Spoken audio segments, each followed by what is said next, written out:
Welcome back to the deep dive. We're here again to really cut through the noise, get you those targeted insights you need. Today, it's the built environment, but, we're looking beyond just the bricks and mortar. Right, deeper. Yeah, exactly. We're digging into that invisible intersection, Mm. how financial value, operational efficiency, it all really hinges on tech now, doesn't it, in real estate? It really does. Look, if you're tracking your assets value, maybe it's your home, maybe it's an investment portfolio, Right. you can't just stick to basic maintenance anymore. Yeah. This deep dive, it's about understanding um, systemic strategy. Systemic. Yeah. We're analyzing how modern technology, prop tech, the Internet of Things, all Key that, buzzwords. Yeah. is fundamentally altering property valuation, Mhm. driving down those systemic operating costs, and maybe most importantly, maximizing the net operating income, the NOI, for, well, any built asset. And our sources today, they give us this really wide view, don't they? Everything from like the technical side of digital real estate apps all the way through to those tried and true financial strategies. We're talking tax deferral rules, aggressive negotiation, the mechanics of debt, how it all amplifies returns. Exactly. So think of this as your playbook for understanding how the big players really operate, how they turn physical stuff into, well, appreciating tax-advantaged wealth. Yeah, our mission today is pretty clear. We're unpacking this critical intersection. We want to show precisely how operational efficiency is basically quantifiable currency now, Right. Money in the bank. and demonstrate how key financial and legal strategies can translate those tech gains into maximum wealth acceleration for you, the asset owner. Okay, let's jump straight in then. The technological catalyst, prop tech. You hear that term and maybe you think listing sites, maybe smart thermostats. Yeah, that's common. But the real definition, based on what we've seen, it's much broader, much more powerful. Absolutely. The defining thing about prop tech isn't just one gadget. It's the systematic deployment of digital and IT applications across the entire real estate ecosystem. The whole life cycle. The whole thing, from finding land, construction, daily operations, management, selling it off, all with one goal: enhancing efficiency. Okay. And what's really crucial here is understanding what we mean by efficiency. Researchers break it down into 4 key dimensions. They call it ESEP. ESEP. Okay, sounds like an acronym I need to know. Environmental. Right. Environmental, social, economic, or physical efficiency. Yeah. It's just a useful framework, really, to evaluate the impact of any tech tool. Does that make sense? Yeah, it does. So a piece of tech doesn't have to do everything. Exactly. It doesn't need to hit all 4, but it has to target at least one to justify the cost and complexity. Okay, break those down. Environmental seems obvious. Yeah, environmental is the most intuitive, like you said. Smart systems cutting energy use, tracking materials to reduce waste. Pretty straightforward. Got it. Economic. That's directly financial.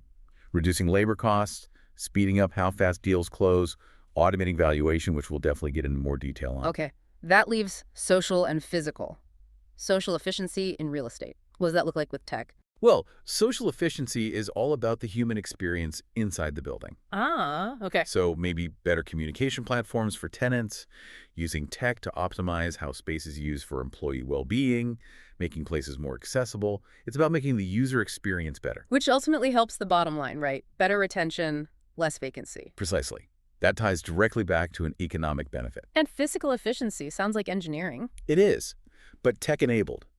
Think structural integrity, the operational health of the building itself. Okay. This is where you get systems monitoring vibrations in an old bridge, or sensors spotting early wear and tear in building materials. Wow. The goal is optimizing the physical asset, making it reliable. And that links straight into predictive maintenance. Understanding this ESEP thing helps investors pick the right tech for their specific needs, maximizing the ROI on the tech itself. That definitely reframes technology. It's not a luxury item. It's a strategic investment in net operating income and NOI. Okay. So let's look at the engine behind this. IoT, the Internet of Things, especially for energy optimization in buildings. This is where the building's physical performance gets quantified, right? And financially optimized. Yeah, IoT is basically a network. You've got sophisticated sensors, smart regulators, other devices all embedded in the property, constantly sending data. And you can control it remotely. Yep, often just from a dashboard on your phone or tablet. Imagine a huge office building, and you can tweak the AC in an empty wing from miles away. I remember hearing just, 5 years ago, wiring up a whole building like that was crazy expensive, only for the top-tier properties. That cost barrier It's definitely crumbled. New tech, easier ways to install it. It makes this kind of granular remote control totally feasible now, even for, say, a small apartment complex or an individual property owner. And the financial impact. Immediate. Dramatic, even. Executives who really embrace this energy-focused prop tech, they consistently report significant improvements to their NOI. Because every dollar saved on energy Drops straight to the NOI line, which, in turn, increases the property's valuation when you go to sell. It started as maybe an environmental thing, but now it's just an undeniable financial mandate. You have to do it. And IoT goes beyond just energy, right? It's changing maintenance, daily operations too, moving past the smart home stuff. Oh, yeah. We see IoT used widely on construction sites, now monitoring equipment, optimizing processes remotely. In existing buildings, it's tracking HVAC, plumbing, electrical systems, analyzing usage patterns to cut energy use and save costs systemically before problems even arise. Which leads right into predictive maintenance. That sounds like a huge shift from just reacting when something breaks. It's a massive conceptual shift, exactly. Traditional maintenance is reactive. You wait for the pump to fail, roof leaks, Then you pay a fortune for emergency repairs. and deal with unhappy tenants. Predictive maintenance flips that entirely. These devices are constantly gathering data telemetry, vibration levels, temperature shifts, pressure drops. Then you apply AI analysis to that huge data stream, and you can spot potential failures or know when maintenance is needed, weeks, even months ahead. Wow, that's powerful. It drastically cuts expensive downtime, helps avoid those catastrophic failures, improves equipment reliability, all of which directly stabilizes and boosts that crucial NOI figure. And this drive for efficiency, it's not just physical operations. It's hitting the white-collar side, too, especially valuation. We're seeing this huge shift towards data-driven decisions, right? Like with automated valuation models, AVMs. Yeah, AVMs have been big. They use statistical models, massive data sets to automate parts of property valuation. Makes it faster, more consistent, more accurate. Mostly for houses, though, residential. That's where it started and had huge success, because the inputs are pretty standard: bedroom, square footage, etc. But for more complex assets, the market's moving towards something broader. Automated valuation processes, or AVPs. AVP, okay, that P must be important. What's the extra functionality compared to just an AVM number for a house? The P stands for the whole process, the entire automated workflow. AVPs go way beyond just running a model. Think about a big commercial property. Right, much more complex. You can't just use square footage. You need to factor in complicated lease structures, tenant risks, local zoning issues, specific environmental factors, just tons of non-standard data. Okay. AVPs aim to automate that whole chain, collecting the data, cleaning it up, analyzing it, reporting it for all these different messy inputs. And that's key because it tackles the speed, cost, scale, consistency problems across diverse asset classes, industrial parks, office buildings, you name it. So the dream is to make valuation almost instant and scalable, even for really complex properties, instead of taking days of human analysis. That's the potential, precisely. Shorten underwriting times, cut appraisal costs, huge efficiency gains. But, our sources do add a note of caution. Naturally. Because the inputs are so complex, the industry is still being careful about using AVPs for really high risk or unique deals. Human expertise is still needed, especially to make sure the data going into the process is solid. Okay, so PropTech is changing how buildings operate. Now let's pivot. How do investors actually use these assets to build serious wealth? Our sources really hammer home that real estate isn't just shelter. It's arguably the most powerful financial tool for the average person. It absolutely is. The sources describe it with what we call the 10 ables. Real estate ownership consistently and powerfully boosts net worth because it's attainable, appreciable, leverageable, rentable, improvable, deductible, depreciable, deferrable, stable, and, livable. That covers a lot of ground. It hits almost every financial quadrant, And the core strategy. It's remarkably simple, but incredibly effective over time. Fortunes are made by buying houses, financing them using leverage, and then just holding them until they're paid off, free and clear. And compared to, say, the stock market. Well, historically, real estate tends to yield higher returns long-term, especially when you factor in that forced savings element of paying down the mortgage, plus the multiplier effect of leverage on any appreciation. But the sources also warn pretty clearly just buying anything and hoping for appreciation isn't a winning strategy. Conditions have to be right. Correct. You can't just blindly throw money at the market. Appreciation investing only really works if the circumstances align for you, the investor, and for the property itself. And crucially, you need to get good at spotting a buyer's market. More sellers than buyers. Exactly. That imbalance, that potential desperation or urgency on the seller's side, that's what lets an investor snag a truly great deal right at the start, at the point of acquisition. Which brings us to that core principle, making your money going in. Yes. If you buy right, you almost guarantee your success, no matter what the market does in the short term. But that takes two things. One, deep knowledge of true property value so you recognize a deal instantly. Know your numbers. And two, the ability to find a motivated seller. Bargain prices. You don't find those on the open market from happy sellers with plenty of time. So where do these bargains hide? You find them with distressed owners, maybe someone needing a quick sale due to a life event, lenders selling foreclosures, those REOs, real estate-owned properties, or, surprisingly often, just poorly informed sellers who don't actually know what their asset is worth in the current market. Nailing that bargain price, it mathematically boosts your net worth the second you sign because you just bought, say, $100,000 of value for $80,000. And getting that discount often comes down to negotiation, right? Our sources had some pretty aggressive tactics. Well, savvy tactics. The core advice, start low, anchor the price low. Purposefully low. Yes. It does two things. First, gives you plenty of room to negotiate upwards without hitting your actual limit. Second, and maybe more importantly, it immediately lowers the seller's expectations about what they'll realistically get.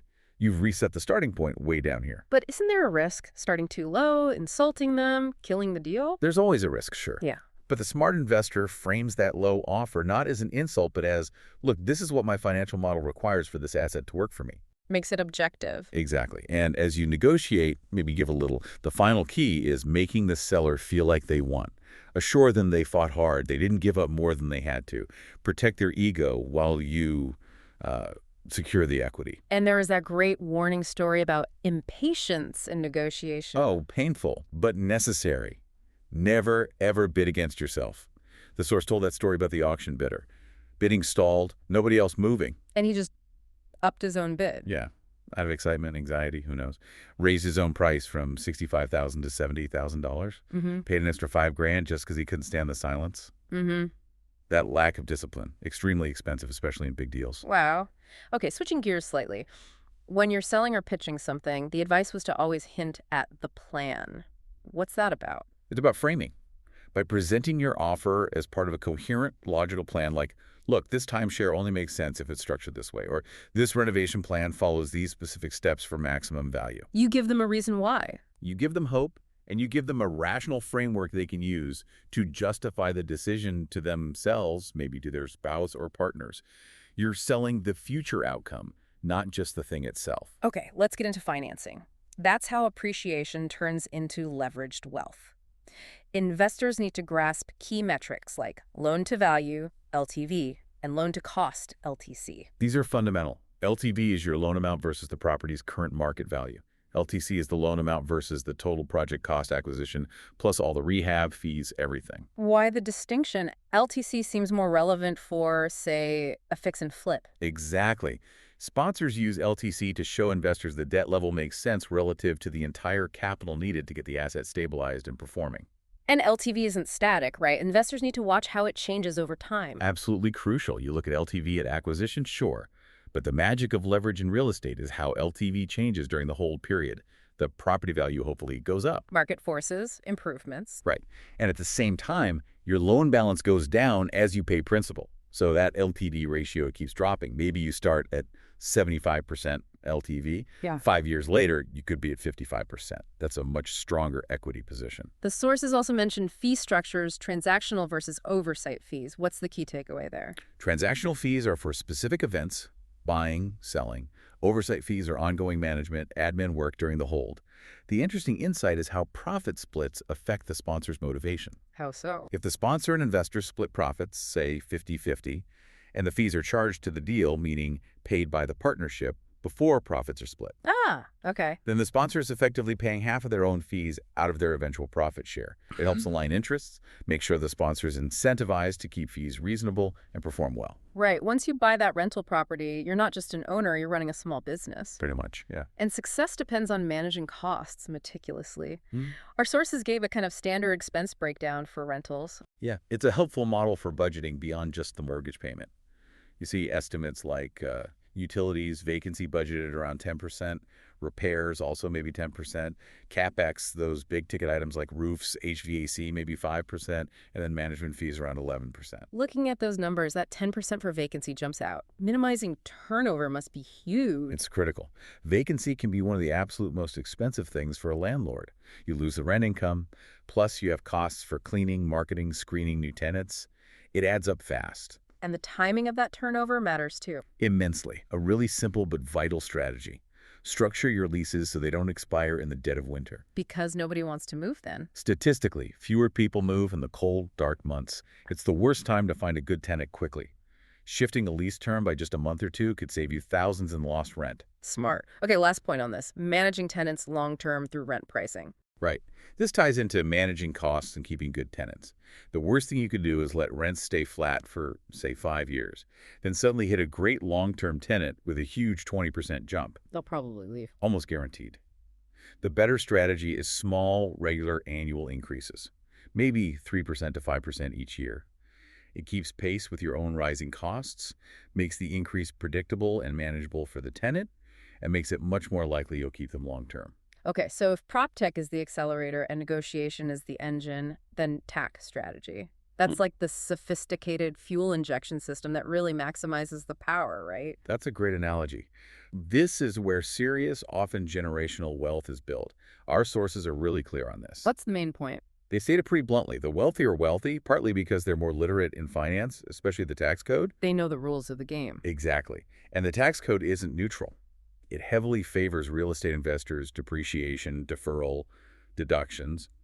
But, and this is a huge but, these benefits aren't automatic. You have to actively pursue them. You must know how to find the right code sections, figure out which strategies fit your situation, and then this is critical, implement them with absolute precision, meticulously. And the golden rule seems to be timing. The key word is before. Absolutely. All impactful tax planning happens before the event. You talk to your tax advisor before you buy or sell a primary home, before you sell an investment property, before retirement, for a big job change that shifts your income. Not after the fact, during tax season. If you wait until tax season, it's too late. Your ability to structure things advantageously is gone. You're just reacting, not planning. Okay, let's talk about the heavyweight champion of tax deferral.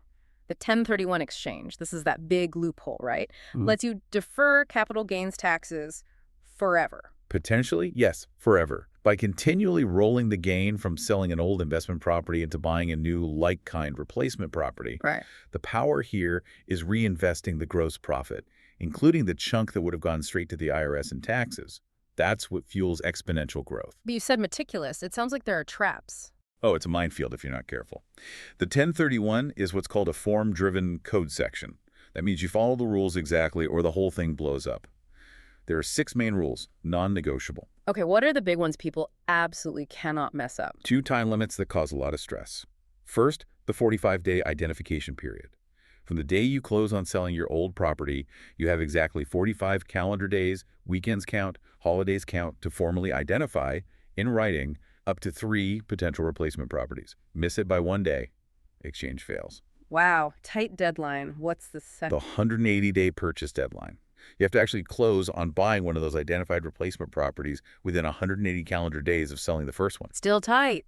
And there are other rules, too. The replacement has to be like-kind, basically. Yeah. Real estate held for investment or business use. And crucially, the money from the sale has to go through a qualified intermediary, a QI. It can never touch your personal bank account, even for a second. Break just one rule, the whole gain is taxable immediately. Okay, that's serious stuff. Beyond the 1031, there's the primary home exclusion, too. Can you combine these? Yes, and this is where sophisticated planning really pays off. Single folks can exclude up to $250,000 of gain from selling their main home.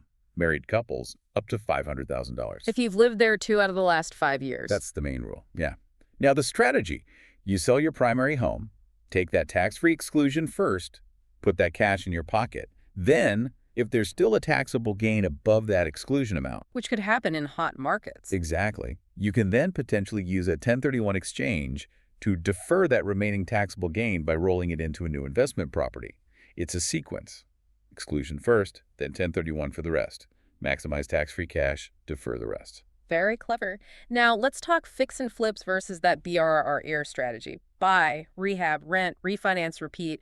The tax treatment's totally different, isn't it? A night and day difference. It all hinges on how long you hold the property. Profit from a quick flip, hold it less than a year. That's generally taxed as ordinary income. Which can be a high rate. Right. Say you make a $100K profit on a flip, and you're in the 22% tax bracket. You owe $22,000 in taxes. Simple math. And the BRRR approach changes that. Completely. If you do the rehab, then rent it out, hold it for more than a year, and then sell it or refinance and hold longer, that gain is treated as long-term capital gains. Which is usually a lower rate. Typically, yeah. Yeah. Often 15% for many investors. So on that same $100 a K gain, your tax might only be $15,000. That's $7,000 saved just by holding longer and treating it as an investment. And that's before even thinking about a 1031 on the eventual sale. Exactly. It shows the huge impact of just understanding the tax implications of your strategy and timing. Okay, deductions. The home office deduction. There's this persistent myth you need a whole separate room, right? It's a costly myth. The IRS rule is actually simpler. The space needs to be dedicated and used exclusively for business. It doesn't have to be a room with 4 walls and a door. So like a corner of a bigger room. Yeah, a defined desk area in your master bedroom, maybe the end of a hallway where you just have your business files and computer. Yeah. As long as that specific area is used only for business, it qualifies. You can deduct a portion of your home expenses, utilities, rent or depreciation, etc. And how does taking that deduction affect selling your home later with the primary home exclusion? Good question. It gets a bit complex. If the business space is within your main home, when you sell, you do have to recapture the depreciation you claimed on that small office portion over the years. You'll pay some tax on that. But you don't lose the big exclusion. That's the key takeaway. You do not lose your main $250K or $500K capital gains exclusion. So you pay back the depreciation tax, but you keep the big exclusion. For most people, it's still very much worthwhile to take the deduction each year. Okay, practicalities. Documentation for audits, handling losses, best practice for bank accounts. For maximum audit protection, having separate bank accounts for each legal entity, like an LLC, is really valuable. It just adds clarity and weight when the IRS sees business expenses paid directly from a business account. But what if you can't? Emergency repair, low cash flow. Well, the good news is our sources clarify. Real estate expenses are deductible, regardless of which account paid them, as long as they're meticulously documented, and the individual gets properly reimbursed by the company once it has funds. So you can cover that emergency roof repair personally, knowing you can deduct it and get paid back later. That's useful flexibility. And what about losses from rental properties? Sometimes you show a loss on paper because of depreciation, right? Often, yes. And this is maybe one of the biggest tax advantages of real estate over other investments. Oh. Those losses from rentals, they're generally considered ordinary losses, not capital losses. Why does it matter? Huge difference. Capital losses are usually limited. You can only use about $3,000 per year to offset your regular income.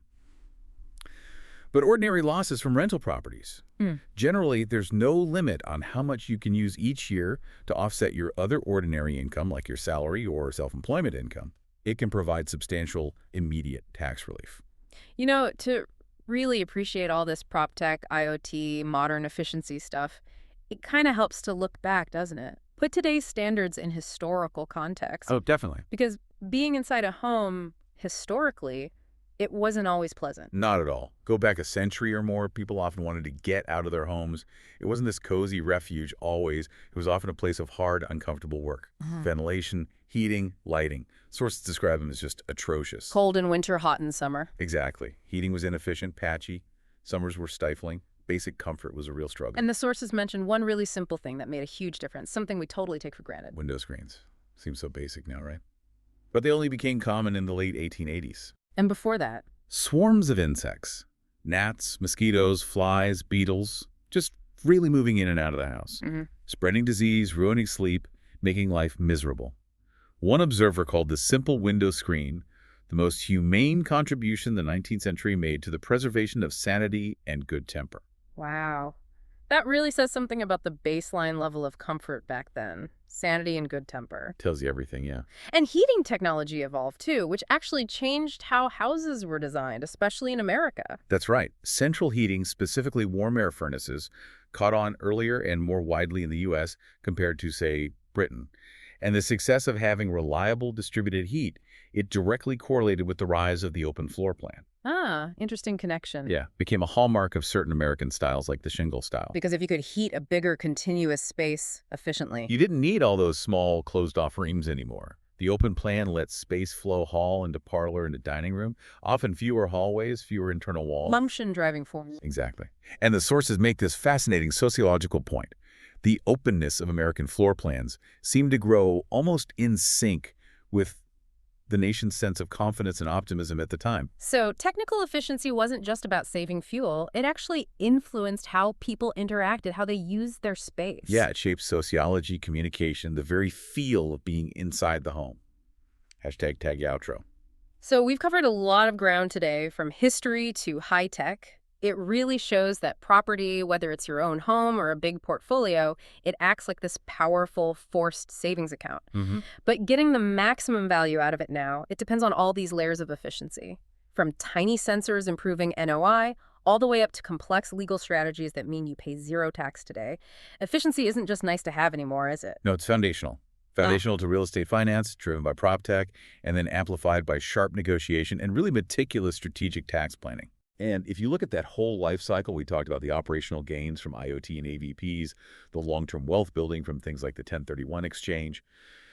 The biggest wins come from understanding and using these systemic frameworks. It's about moving beyond just basic management. It's the transition from simple property management to truly data-driven asset management. That's the key to unlocking future profit. So what's the final takeaway for you, the listener, the asset owner? Well, given how much quantifiable value is now placed on efficiency and data, and considering those huge tax benefits specifically for real estate investors, especially those deferral mechanisms, Right. we leave you with this final thought to chew on. How might you restructure your own approach to ownership?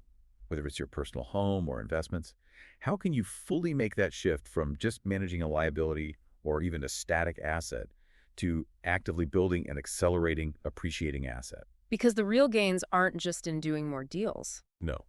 The most profound gains come from understanding the frameworks, the legal, technical, systemic things like 1031s or prop tech integration that actually accelerate value. Focus on becoming the kind of person who understands and knows how to apply those complex financial systems.